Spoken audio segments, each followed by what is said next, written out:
All right, so this is the bodyboard.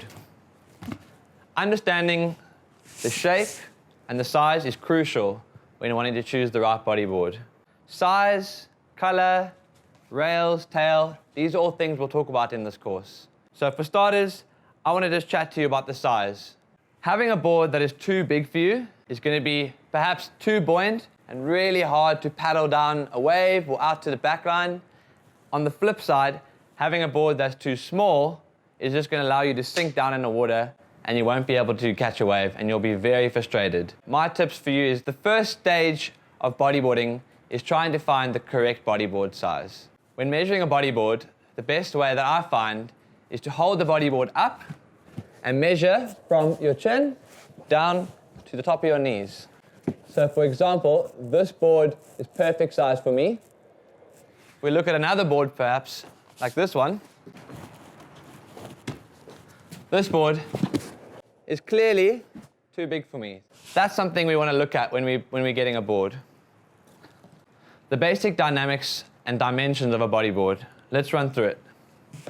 This is what we call the nose. Along the side, these are our rails. This is what we use to dig into the wave, to get drive down along the wave. Traction, shall we call it. This is the top of the board, otherwise known as the deck.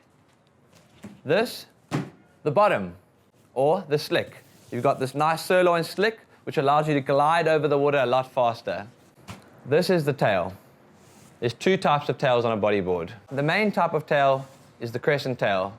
This is a much more preferred tail as it allows your body to clip into it when you're riding a wave. We look at it like this. It's got this really clean-cut, oval crescent shape. This is the bat tail. As you can see, it's got a lot more surface area on the board, which allows you to glide much faster across the water. The more surface area on the bodyboard, the less your body is dragging in the water.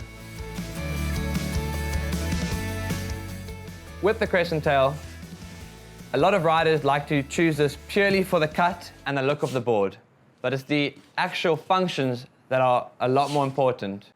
So we look at the cut of it. When there's less surface area on the tail of the board, it allows for a lot more drag. But with a lot more drag comes a lot more control, and we'll get into that a little bit later.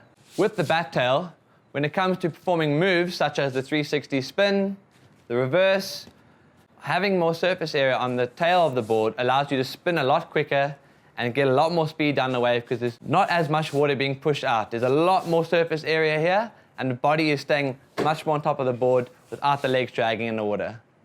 For me personally, tails, I like to stick to a crescent tail, but everyone has a different way of riding. So I encourage you to have a look at a board, try the different tails, try the different shapes, choose your color to get that unique flair, and then buy that board and jump in the water.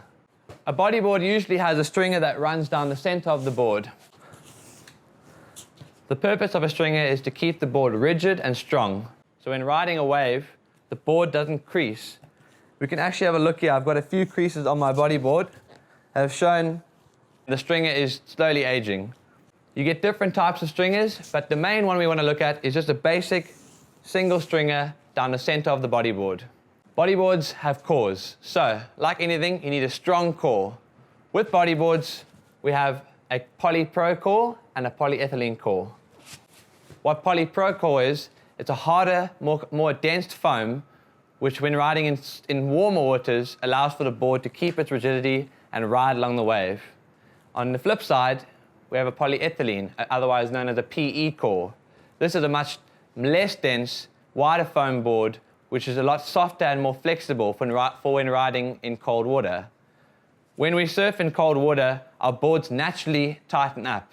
You can imagine when you get in cold water, your fingers get sore, your body gets tight. These are elements that affect your riding and affect your board. Riding a soft core board in cold water is ideal, as the softer core will allow the board to stay flexible in a cold water situation. Riding a board with PP, polypropylene, a harder, dense core in warm water is a lot easier to keep the board flat and rigid when riding a wave. Me personally, I like to ride PP purely because it lasts longer and it's a lot more reliable core.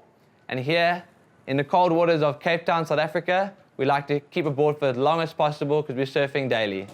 Choosing the right board is important.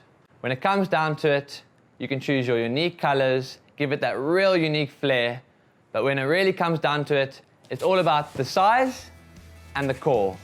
The rest of it, it's bells and whistles. Now go out there and find the right board for you.